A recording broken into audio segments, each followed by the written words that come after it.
E5 TV news కు స్వాగతం. ముందుగా హెడ్లైన్. 64 కోట్ల కుంభకోణం దర్యాప్తుకు 250 కోట్లు. మళ్లీ వార్తల్లోకి బోఫార్స్ కేసు. మే నెలలో తల్లికి వందనం అమలు మంత్రి లోకేష్. ఎమ్మెల్సీ ఎన్నికల్లోనూ చంద్రబాబు రెగ్గింగ్ జగన్. చంద్రబాబు ఒక కాళేశ్వరం విషయంలోనే కాదు, మాజీ మంత్రి ఎమ్మెల్యే హరీష్ రావు. బోఫోర్స్ లంచం కుంభకోణం దర్యాప్తులో ఇది కొత్త మలుపు కానుంది. ఈ కుంభకోణంలో కీలకమైన సమాచారం సేకరించేందుకు CBI American private investigation Michael హెర్షమన్ను గతంలోనే అభ్యర్థించగా అతడు సానుకూలంగా స్పందించాడు. అనంతరం దీనికి సంబంధించిన సిబిఐ అమెరికా అధికారులకు పలుమార్లు లేఖలు పంపినా స్పందన రాలేదు. తాజాగా మైకల్ హెర్షమన్ నుంచి సాక్ష్యం సేకరించేందుకు కీలక ముందడుగు పడింది. ఇటీవల భారత హోంశాఖ నుంచి అమెరికా యుఎస్ఏకు న్యాయపరమైన అభ్యర్థన లేక లెటర్ రొటేటరీ పంపిందేకు సిబిఐకు అనుమతి లభించింది. తల్లికి వందనం పథకాన్ని రాష్ట్ర ప్రభుత్వం ప్రతిష్టాత్మకంగా ప్రవేశపెడుతుందని మంత్రి నారా లోకేష్ తెలిపారు. శాసనసభలో ఆయన మాట్లాడారు. తల్లికి వందనం పథకానికి సంబంధించిన మార్గదర్శకాలను త్వరలోనే ఇస్తాం. బడ్జెట్లో 9,407 కోట్లు ఈ పథకానికి కేటాయించాం. మే నెలలో తప్పనిసరిగా ఇంటిలో ఎంతమంది చదువుకునే బిడ్డలుంటే అంతమందికి ఈ పథకాన్ని వర్తింపజేస్తామని నారా లోకేష్ చెప్పారు. ఇష్యూ పైన మాట్లాడుకునేవారు, చట్టాలపైన చర్చ జరిగేది, ప్రజలకు ఏం కావాలో అదే చట్టసభలు, అలాంటి చట్టాలే చట్టసభలు చేశారు. అధ్యక్ష ఇది నాకు రెండో అవకాశం అధ్యక్ష. గతంలో కౌన్సిల్లో చేశాను, ఈరోజు శాసనసభకు వచ్చాను అధ్యక్ష. కానీ అధ్యక్ష ప్రతిపక్షం చేయాల్సిన బాధ్యత, వాళ్ళపైన ఉన్న బాధ్యత అంటే ప్రజలు వాళ్ళు గెలిపించారు 11 స్థానాల్లో, ప్రతిపక్ష చేయాల్సిన బాధ్యత కూడా వాళ్ళు చేయకుండా ప్రతిసారి వచ్చి గవర్నర్ గారి స్పీచ్ని కూడా డిస్టర్బ్ చేసి, ఇప్పుడు గవర్నర్ గారిని మనం గౌరవంగా పిలుస్తాం, ఆహ్వానిస్తాం 2 సభల్ని ఉద్దేశించి మాట్లాడారు. కానీ ఆయన్ని కూడా అవమానపరిచే విధంగా చేసి, గతంలో మేము కూడా ధర్నా చేసాం, కూటమి సభ్యులు ధర్నా చేసాం, బెంచెస్ దగ్గర ధర్నా చేసాం. ఏనాడు పోడియం దగ్గరికి మేము రాలేదు. గవర్నర్ గారు ఉన్నప్పుడు ఏనాడు పోడియం దగ్గరికి మేము రాలేదు. ఆ రోజు మేము చాలా డిస్కస్ చేసి గవర్నర్ గారిని గౌరవించాలి, మనం రాకూడదని ఉందాతన్నదో ఆ లైన్, ఆ లక్ష్మణ్ రేఖ ఏదైతే గీసామో మేము దాటలేదు అధ్యక్ష. అధ్యక్ష నేను కూడా కొత్త మెంబర్ని, ఎస్పెషల్లీ అసెంబ్లీలో కొత్త మెంబర్ని అధ్యక్ష. రూల్స్ మేము కూడా తెలుసుకుంటున్నాం అధ్యక్ష. జనరల్గా మనోహర్ గారు ఇక్కడ ఉన్నారు, ఫరూక్ గారు కూడా ఇక్కడ ఉన్నారు, గతంలో స్పీకర్లుగా చేశారు. పార్లమెంట్ మనకి ప్రెసిడెన్స్, జనరల్ డిస్కషన్లో పార్లమెంట్ ప్రెసిడెన్స్గా తీసుకుంటారు అధ్యక్ష. అధ్యక్ష directions by speaker of Lok Sabha క్లియర్గా ఉంది. దాంట్లో చాలా స్పష్టంగా 121(c)లో చాలా స్పష్టంగా shall have at least a strength equal to క్వారం fix to constitute a sitting of the house, that is 1/10 of the total number of members of the house. మీరే చెప్పారు అధ్యక్ష, ఇది ఉంది. ఇంతేకాకుండా సేమ్ డైరెక్షన్స్ మనం ఐ థింక్ మనోహర్ గారు స్పీకర్గా ఉన్నప్పుడు తీసుకున్నాం అధ్యక్ష. ఆ బుక్లో కూడా చాలా స్పష్టంగా ఎగ్జాక్ట్ మనం కండిషన్స్ ఫర్ రికగ్నిషన్లో చాలా స్పష్టంగా చెప్తాం జరిగింది అధ్యక్ష. అంతేకాకుండా అధ్యక్ష ఎమ్మెల్సీ ఎన్నికల్లో సీఎం చంద్రబాబు రిగ్గింగ్ చేశారని వైసీపీ అధినేత జగన్ ఆరోపించారు. అసలు ఎమ్మెల్సీ ఎన్నికల్లో రిగ్గింగ్ చేసేవాళ్ళని చరిత్రలో ఎవరైనా చూశారా? చంద్రబాబు చేశారు. ఉత్తరాంధ్ర టీచర్లు, ఓటర్లు ప్రభుత్వానికి బుద్ధి చెప్పారు. టీడీపీ నుంచి 10 మందిని లాగుతున్నామని మా వాళ్ళు చెప్తే వద్దని చెప్పా అని పేర్కొన్నారు. నిజంగా అసలు వీళ్ళు మనుషులేనా అని అడుగుతామని నేను. గవర్నమెంట్ హాస్పిటళ్ళల్లో 0 వేకెన్సీ పాలసీలో మా ప్రభుత్వ హయాంలో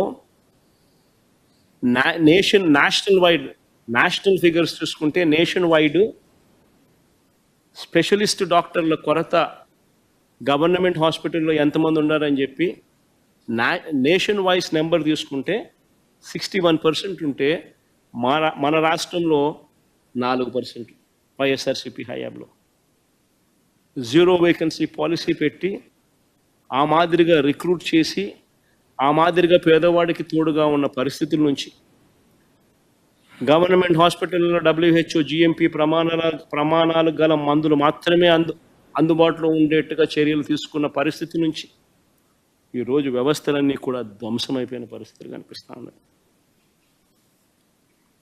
వ్యవసాయము అంతే నాశనం చేసిన పరిస్థితులు కనిపిస్తూ ఉన్నాయి.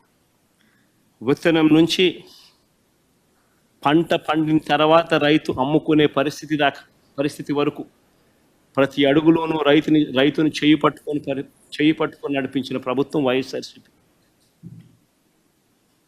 రైతులకు సంబంధించి సున్నా వడ్డీ పంట రుణాలు ధ్వంసం,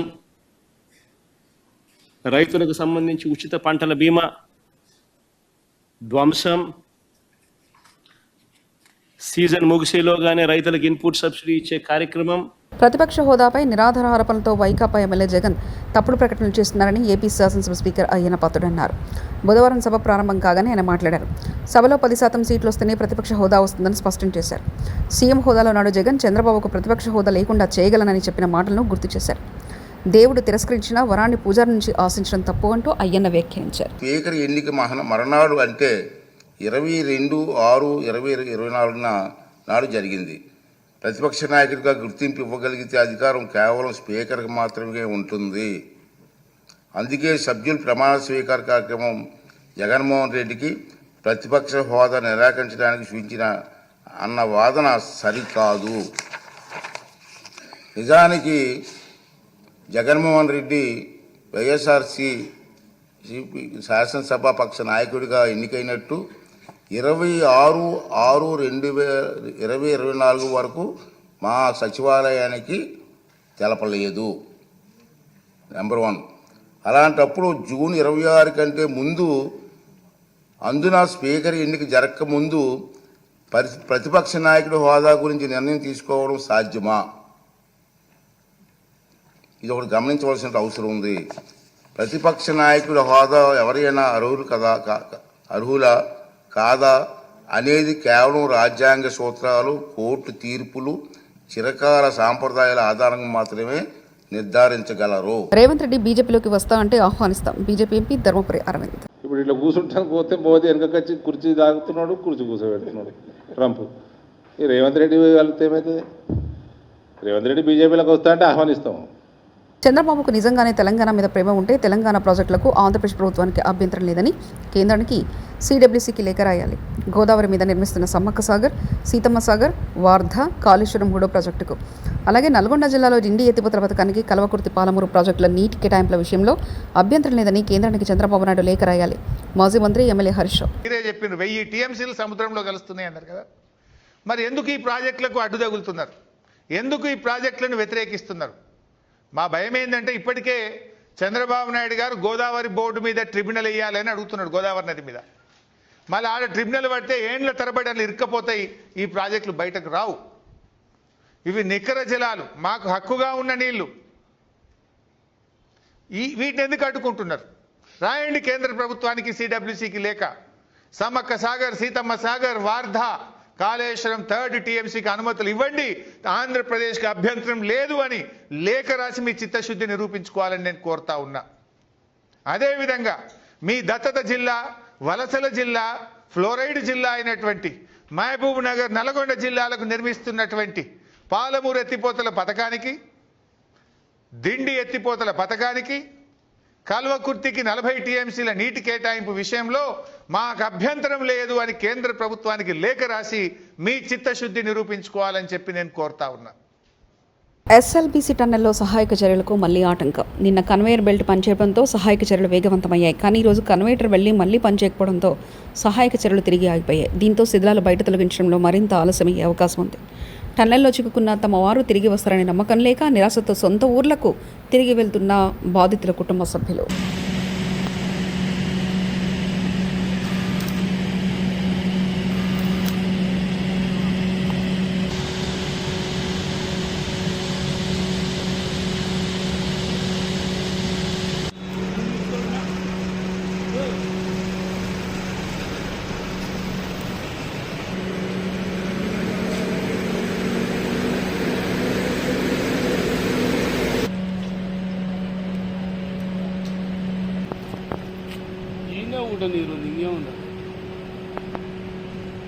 బీసీ వాదాన్ని గ్రామానికి తీసుకెళ్తామని ఎమ్మెల్సీ తీన్మార్ మల్లన్న అలియాస్ చింతపండు నవీన్ పేర్కొన్నారు. మీడియాతో ఆయన మాట్లాడారు. బీసీ వాదం తెలంగాణలో బలపడ్డ సూచనలు కనిపిస్తుంది అన్నారు. గ్రాడ్యుయేట్స్ ఎమ్మెల్సీ ఎన్నికల్లో బీసీ అభ్యర్థి ప్రసన్న హరికృష్ణ అధికార పార్టీ నేతల్ని వెనక్కి లాగేంత బలమైన శక్తిగా మారారని చెప్పారు. కులగణన లెక్కలు తప్పని నిరూపించడానికి తాను సిద్ధంగా ఉన్నానని తెలిపారు.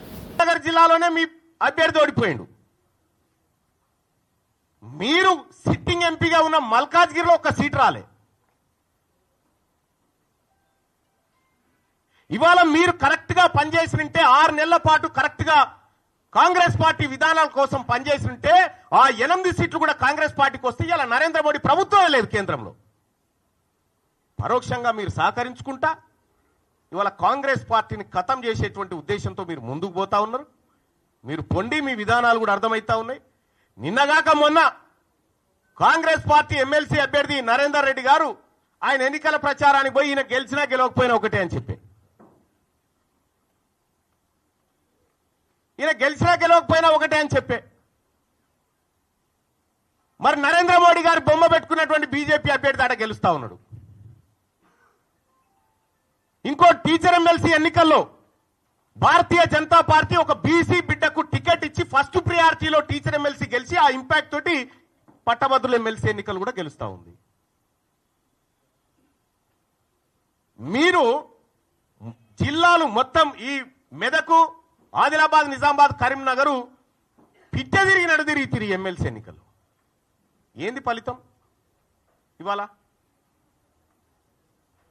ఎందుకు తారుమారైతా ఉంది? ఇవాళ ఏడాది లోపలనే కాంగ్రెస్ పార్టీ పైన, ప్రభుత్వం పైన ఇంత వ్యతిరేకత ఎందుకు వస్తా ఉంది? ఆత్మ పరిశీలన చేసుకోవాలి కదా. ఇది వెంకటేష్, మహేష్ బాబు ప్రధాన పాత్రలో శ్రీకాంత్ అడ్డాల దర్శకత్వంలో తెరకెక్కిన చిత్రం సీతమ్మ వాకిట్లో సిరిమల్ల చెట్టు. దిల్ రాజు నిర్మాత. 2013లో విడుదలైన ఈ చిత్రం తెలుగు ప్రేక్షకులను విశేషంగా ఆకట్టుకున్న విషయం తెలిసిందే. సుమారు 12 ఏళ్ల తర్వాత మార్చి 7న ఇది రిలీజ్ కానుంది. ఈ నేపథ్యంలోనే దిల్ రాజు తాజాగా ప్రెస్ మీట్ నిర్వహించారు. సినిమా కోసం ఇప్పటికే 10 థియేటర్స్లో ఫుల్ అయ్యాయని, మంచి కంటెంట్ ఉంటే థియేటర్లు చూడడానికి ప్రేక్షకులు ఎప్పుడూ ముందుంటారన్నారు. చూసేశారు, అయినా ప్రేక్షకులు రావడానికి ఇంట్రెస్ట్ చూపిస్తున్నారంటే ఒక మంచి కాంటెంట్ మళ్ళీ వెళ్దామని వస్తున్నారు.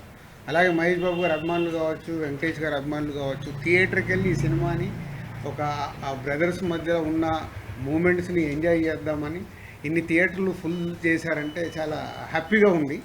హ్యాపీ కంటే హ్యాపీనెస్తో పాటు నాకు ఐడియాలజీ, ఓహో అంటే మనం మంచి సినిమాలు తీయటానికే ఫైట్ చేయాలి, ప్రేక్షకులు థియేటర్కి వస్తారని రిలీజులు కూడా ప్రూవ్ చేస్తున్నాయి. సిద్దిపేట నియోజకవర్గం చిన్న కోడూరు మండలం చంద్లాపూర్లోని రంగనాయక సాగర్ ప్రాజెక్టును సందర్శించారు మాజీ మంత్రి ఎమ్మెల్యే హరీష్ రావు. రంగనాయక సాగర్లోని కాళేశ్వరం పంప్ హౌస్ల ద్వారా నీటిని విడుదల చేసేందుకు ఉత్తమ్ కుమార్ రెడ్డికి ధన్యవాదాలు తెలిపారు. నా కోరిక మేరకు 1 టీఎంసీ నీటిని ఉత్తమ్ కుమార్ రెడ్డి విడుదల చేశారు. గత ప్రభుత్వం చేసిన మంచి పనులను కాంగ్రెస్ ప్రభుత్వం తుడిచిపెట్టాలని చూస్తుంది, ప్రజలకు నష్టం చేయకూడదు. ఎస్ఆర్ఎస్పీ స్టేజ్ 2లో తుంగతుర్తి, కోదాడ, సూర్యాపేట, భూపాలపల్లి ప్రాంతాల్లో పంటలు ఎండిపోతున్నాయి. ఎస్ఆర్ఎస్పీ నీరు తగ్గించినప్పుడు కాళేశ్వరం ద్వారా 2 పంటలకు సాగునీరు విడుదల చేశాం. కాళేశ్వరంలో 15 రిజర్వాయర్లు బాగున్నాయి, 23 కిలోమీటర్ల టన్నెళ్లు బాగున్నాయి, 19 సబ్స్టేషన్లు బాగున్నాయి, 21 హౌజులు బాగున్నాయి, ఫ్రైజర్ మైన్లు బాగున్నాయి. దానిపైన స్పందించి ఈరోజు అనంతగిరి రిజర్వాయర్ నుంచి 1 టీఎంసీ నీళ్లను రంగనాయక సాగర్ రిజర్వాయర్లోకి పంపు చేస్తున్నందుకు, మరి మా లేఖపై స్పందించినందుకు ఉత్తమ్ కుమార్ రెడ్డి గారికి ధన్యవాదాలు తెలియజేస్తూ, ఈరోజు ఒక విషయంలో ప్రభుత్వం కళ్ళు తెరవాలి. అంటే గత ప్రభుత్వం చేసిన మంచి పనులను తుడిచిపెట్టాలనో, ఆ పనులను పక్కకు పెట్టాలనే ప్రయత్నంతో ప్రజలకు నష్టం చేయొద్దని నేను ప్రభుత్వాన్ని కోరుతా ఉన్నా. ఈరోజు ఎస్ఆర్ఎస్పీ స్టేజ్ 2 కింద అటు తుంగతుర్తి గాని, సూర్యాపేట గాని, కోదాడ గాని, అదేవిధంగా ఎస్ఆర్ఎస్పీ ప్రాజెక్టులో భాగంగా భూపాలపల్లిలో గాని చాలా చోట్ల పంటలు ఎండిపోతా ఉన్నాయి. గతంలో కాళేశ్వరం ద్వారా నీళ్లు విడుదల చేసి ఎస్ఆర్ఎస్పీ నీళ్లు తగ్గినా కూడా 1 ఎకరా కూడా ఎండకుండా బీఆర్ఎస్ ప్రభుత్వంలో 2 పంటలకు కూడా నీళ్లు ఇచ్చాం. ఇలా కాళేశ్వరం ప్రాజెక్ట్ అంటే 3 బ్యారేజీలు, 15 రిజర్వాయర్లు, 19 సబ్స్టేషన్లు, 20 కిలోమీటర్ గ్రావిటీ కెనాలు, 98 కిలోమీటర్ల ప్రెషర్ మెయిన్ పైప్ లైను, 530 మీటర్ల ఎత్తు లిఫ్టు, 141 టీఎంసీల రిజర్వాయర్ల సామర్థ్యం. ఇదంతా కాళేశ్వరం. వీటన్నిటి సమాహారం కాళేశ్వరం ప్రాజెక్టు. వీటన్నింటిలో 15 రిజర్వాయర్లు బాగున్నాయి, 203 కిలోమీటర్ల టనల్ బాగుంది, 1531 కిలోమీటర్ల గ్రావిటీ కెనాల్ బాగుంది, 19 సబ్స్టేషన్లు 400 kV బాగుంది. 64 కోట్ల కుంభకోణం దర్యాప్తుకు 250 కోట్లు. మళ్లీ వార్తల్లోకి బోఫార్స్ కేసు. మే నెలలో తల్లికి వందనం అమలు మంత్రి లోకేష్. ఎమ్మెల్సీ ఎన్నికల్లోనూ చంద్రబాబు రెగ్గింగ్ జగన్. చంద్రబాబు ఒక కాళేశ్వరం విషయంలోనే కాదు, మాజీ మంత్రి ఎమ్మెల్యే హరీష్ రావు. ఇవి బులెటిన్ విశేషాలు. చూస్తూనే ఉండండి E5 టీవీ న్యూస్.